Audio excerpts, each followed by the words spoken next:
超級大瀑！我哋而家咧落咗車去黃金瀑布。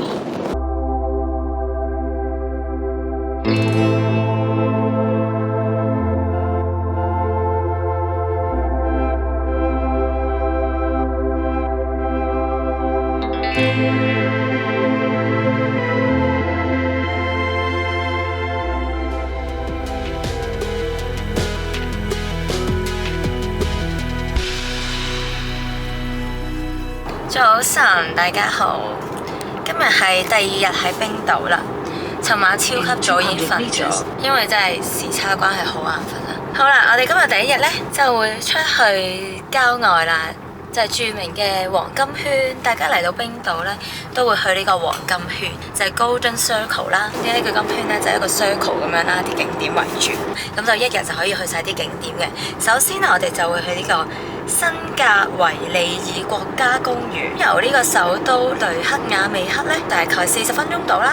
另外咧就會去間歇湖，間歇湖亦都係個 Golden Circle 裏邊其中一個景點。咁之後咧，今日仲會去埋黃金瀑布啦。黃金瀑布咧係冰島第2大嘅瀑布，瀑布嘅高度高達70米，係一個斷層嘅瀑布嚟嘅。黃金瀑布咧，如果咧係咪有陽光灑落嚟嘅時候就會黃金色啊？睇下有冇陽光，今日都幾多雲。咁最後呢，我哋就會係去埋呢個火山口嘅。喺火山口呢上邊呢，就有個湖咁樣，有啲積水，就形成咗一個火山口湖。我哋今日嘅行程呢，就係咁樣啦，大致上睇下我哋可唔可以喺日落之前去得晒啦。話咁快到咗卡帕呢個地方，停好咗架車啦。我亦都着好晒裝備，冇。全身頸巾羽絨。呢度呢個卡帕係要俾錢，你會見到有個間亭咁樣啦，有部機啦，之後你就揀翻你試架車啦，入翻你個車牌號碼。佢其實咧電話都可以俾到嘅 ，scan 呢個 QR code 嚟到呢度就可以 pay anywhere。車場行前呢，就有退到呢個 Visitor Centre 冰島國旗，呢度有個板塊。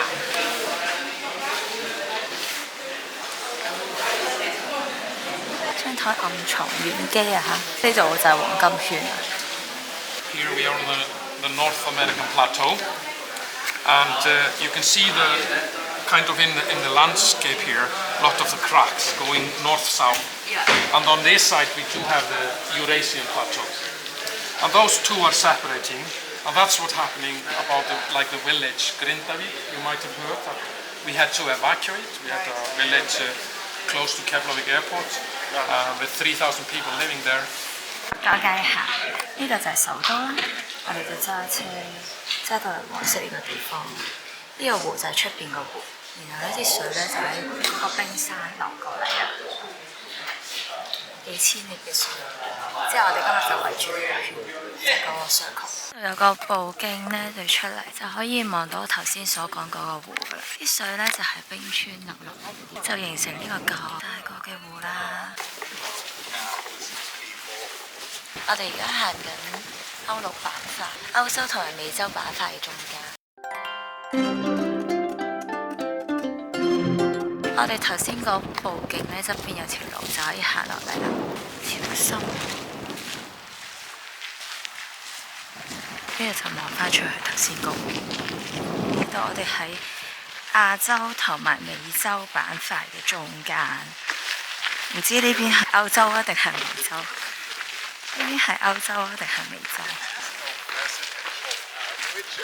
見唔見到個高度係有5個人仔咁高？先我拍咗喺 P1，咁我哋咧會去 O 字頭呢個瀑布啦，同埋會去呢度有個教堂仔嘅。呢度就有條路，行10分鐘就可以去到個教堂嘅啦。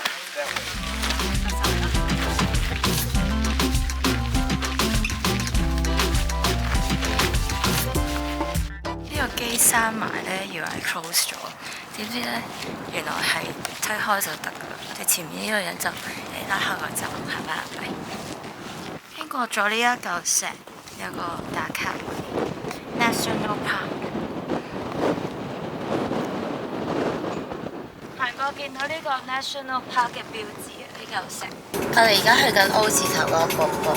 如果行路嘅話咧，就一直咁樣行過嚟。你見到呢度嗰啲石咧，就係板塊中間，有啲難揾啊！呢個 P2呢個 parking 就係 P2嗰個 parking 啦。咁停咗車之後，沿住呢條小徑咧，就可以上到去嗰個瀑布㗎啦。呢度有個收費嘅地方，記得大家俾錢。但係如果俾咗一次咧，就適用於全日㗎啦，都唔使再俾多次。400米就到啦。左手邊有條路仔向上要上去，呢啲石嘅路。放棄咗戴帽，因為頂帽好似出嚟射走咗。但係就咁大風，行山鞋嘅重要性就係在於遲啦。如果唔係咧，你着普通鞋咧，你就行到腳跛啊！同埋你啲鞋會污糟晒。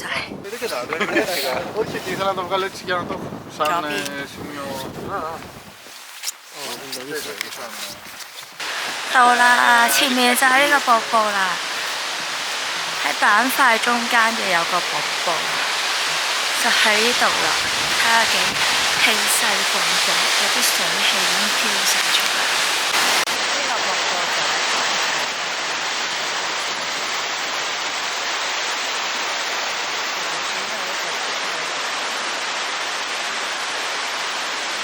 如果要去教堂呢，就建議泊喺呢個 P5嘅位置。呢個位就見到個教堂仔㗎啦。沿住呢條小徑一直行，就喺呢個河嘅側邊一直行。你嘅右手邊就會見到有教堂㗎啦。呢度就係見唔見到前邊呢嗰個國旗嗰度啊？頭先我哋就去咗呢個觀景台啦，就望到教堂。其實呢，如果你想行呢，你都可以行到過嚟嘅。呢個位就望到呢條河啦。呢個議會湖啊，12世紀冰島最初嘅民主就喺度誕生。而呢一邊呢，就係教堂啦。秋天嚟呢個教堂有一份內嘅秋意。嚟到教堂嘅前面啊，好細嘅啫呢個教堂。咁但係呢，就好似唔 open。我發覺冰島好中意用呢隻綠色。睇到裏邊啦。有畫像啦，有個琴，就係咁。見面嗰個頭頂嗰度呢，屋頂寫住1907啊。我呢度倒翻轉睇，側邊呢就有呢一排嘅屋仔，都有人喺度收葺緊，但係就冇得入去。呢邊呢就仲有墓地。呢個就係 soup 啦，嗌咗個湯，外表有少少似咖喱牛腩，仲有2塊包，硬到黐咗線嘅麵包。但係咧點落啲湯就 OK， 示範俾大家睇下。呢一道稱之為係咖喱牛腩湯，係咪啦？有啲羅宋湯咁嘅味。天寒地凍我都接受到，有啲薯仔啦，同埋牛肉粒，唔係咖喱牛腩嘅呢個。我哋仲嗌咗個 pizza， 但係要等，到啦，啱啱就到啦。拎起一塊嚟睇下。啲急凍嗰啲 pizza 去幫你 reheat，再加啲菜上去。火箭菜 ，OK， 幾好。啱啱食完魚啦，已經見到咧出邊落暴雨啊，勁大風。啱食完。講錯，啱啱食完嘢咧，就見到咧已經係落緊大雨啦。跟住就咁笠住件外套啦，跟住哇，啲雨水係打落嚟。而家大風大雨，2點半，我哋仲有50分鐘就去間歇湖。Let's go！ 中間呢度好多馬，但係距離好遠，你睇唔到。冰島啲馬好可愛㗎個樣，因為佢有個好靚嘅髮型，喺呢個冰島嘅風吹到入聲。嚟到呢度就係間歇湖嘅 parking 啦。我哋到咗呢個 main entrance。聽唔聽到大嘅風聲啊？呢個唔係普通一個水池咁簡單，因為中間呢度喺度煲緊水，咕嚕咕嚕咕嚕。佢呢度呢啲水係高達80至到100度，唔可以行入去。另一邊呢個地方呢，就有一個，佢裏邊已經出緊煙啦，跟住有啲地熱啊。呢度已經有個窿喺度煲緊水，佢又冇好流。行到啊！大風度，但係就見到哇噴緊煙啦，嗰個窿噴緊水添，好輕微嘅水。我哋嚟到間歇會呢個位啦，係仲噴緊嘅一個間歇泉，大家都舉機等緊佢噴，唔知幾時呢？之後咧呢度佢係有欄杆呢圍住咗，咁就唔可以踏入去，因為咧啲水咧噴出嚟咧都好高溫。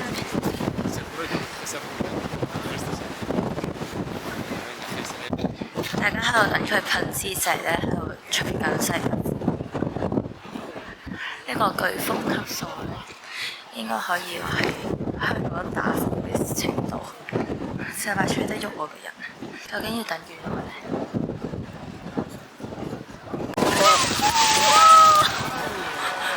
太突然啦！好似演到一半咋。我睇一部。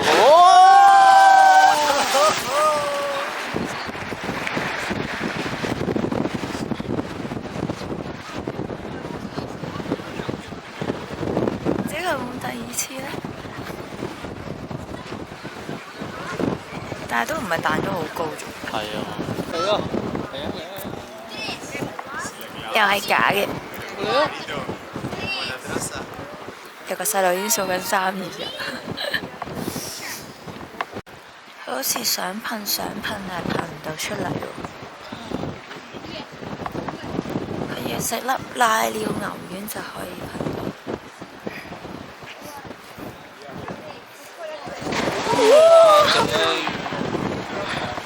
有啲弱呢次。再勁啲，再噴，再噴。唔知會唔會再噴多次？行上啲又有2個。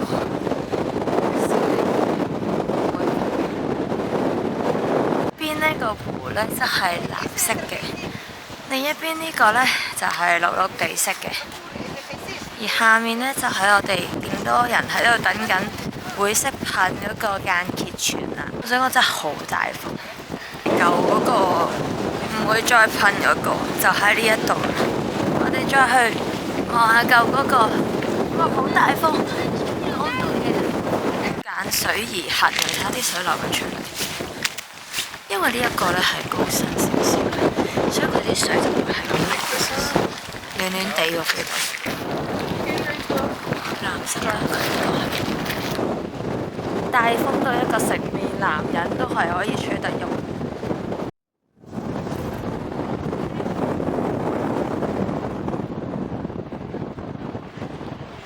講得似，呢個仲噴緊。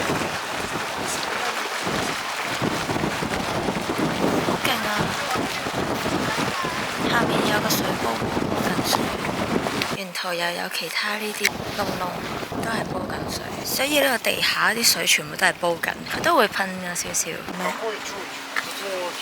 呢個2號呢，就係仲會噴嗰個，1號呢，就係以前會噴而家停咗嗰個，再頭先見到呢個 little 嘅都會識噴，喺度煲水。笑死！咩事？按摩喎咁。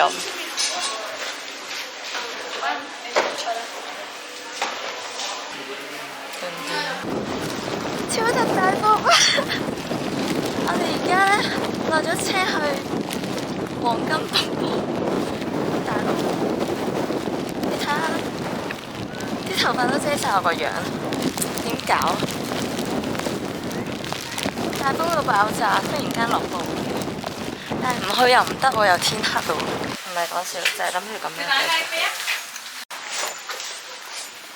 超大風，好大雨，哇！死！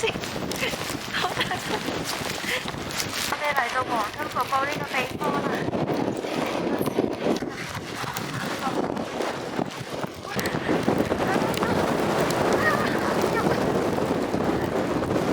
行到啦！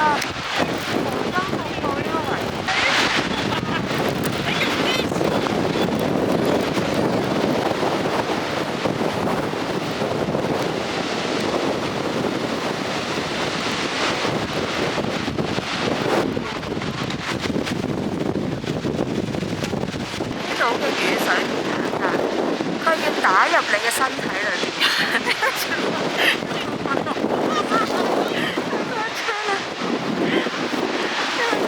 係你都唔放心。行咗一路梯落嚟，係陳嘅和真學堂，呢首都係咁講。哇！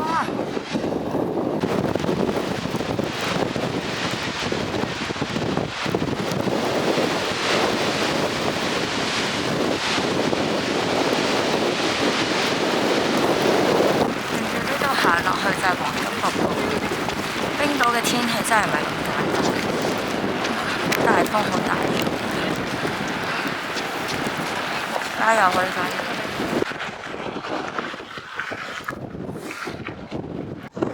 停車場來到呢一個位咧，咁就會見到呢個牌同埋嗰個紅色，即係個 free parking 啦，以為點解入場咧要收100一個人？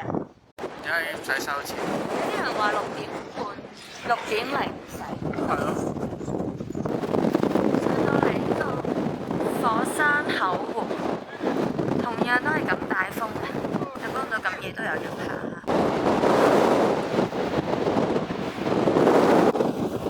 呢個火山口咧曾經咧係噴發過，之後咧而家就已經係一個會再噴嘅火山。呢度可以圍住個火山口環繞一圈，仲有樓梯可以行落去火山口湖添。但因為天色太暗，所以冇落到去啦。大家睇我個頭吹到咁亂，就知呢度幾大風啦。喺冰島第一件事就要學識紮馬。因為就地方吹沉。呢度有個告示牌咧，就講呢一個湖咧點樣形成。首先係火山爆發啦，咁跟住啲溶漿咧就跌翻落去裏面啦，咁跟住慢慢就填滿咗啦。本身下面有水嘅，好啦，跟住去到最後咧，就上面凝固咗，變咗一個呢個火山口。唔好意思，本身下面咧係冇水嘅。嚟咗市區啦，佢哋呢度咧好多人咧會踩住呢個電動滑板。呢個就係唔會結冰嘅湖啦，垃圾桶都要吊高嚟放。離地垃圾桶，呢個湖見到好大隻鵝啊！呢個鴨仔，有小鴨仔。Hello， 真係有鴨仔。小鴨仔。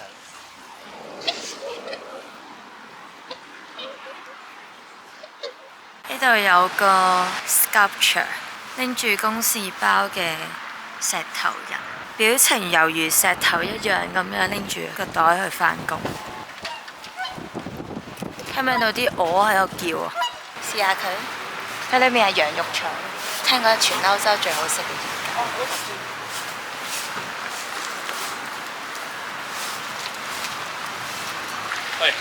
咁啱去到呢，唔使排隊，佢會問你係咪要晒全部配料。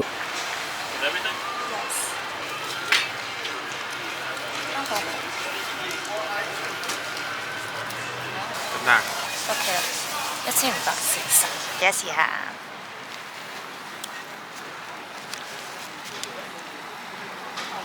真係好味喎！裏面仲有脆嘅洋葱，呢個真係值得試。我唔覺得又係羊喎，個皮好脆啊！嚟到呢個彩虹街，就係對住嗰個好出名嘅教堂啦。有佢夜晚着咗真係咁嘅樣㗎。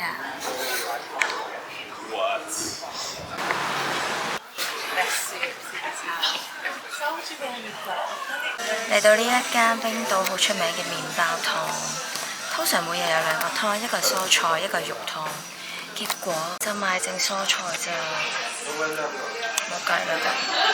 睇落去咧係個白色 cream， 但我呢度相機咧，因為佢黃燈，打落去黃色嘅。但我肉眼睇其實白色嘅。跟住有薯仔啦，係啊，薯仔菜、洋葱，好似好正。仲有裡面個餡咧都俾埋我哋，仲有牛油添。試下。啱啱去完呢一間度食湯，本身有肉湯同埋菜湯。經過2日之後，我都覺得冰島啲嘢食幾鹹，但係好飲嘅，但係真係好鹹咯。冰島街頭實況，今晚第一晚嘅住宿就喺呢度啦。呢間 hotel 咧，雖然咧個樣好似幾靚咁樣啦，但係咧 self check in 咧嗰啲 code 咧，佢成日都俾錯晒我哋。首先一入到嚟大門就係有一個玄關位，跟住仲有得可以掛衣服，好聞啊！呢個係有廚房㗎，本身以為冇廚房，點知原來有廚房喎。就有個小餐台，呢度就有個 sofa 啦。Islands， 哇，應該係冰島啲相啦，果然真係。我呢個都係，哇，好靚喎！嚟到呢個廁所啦，見唔見到呢個 Jacuzzi 係有幾咁大？呢個淋浴 shower 嘅地方，仲有呢個呢，發熱嘅呢個重點啊，凍到 PK。以上就係雷克雅未克嘅第一晚住宿 room tour。The next day， 喺食早餐之前洗咗個衫先。落去就係食早餐嘅地方，就係呢個旋轉樓梯。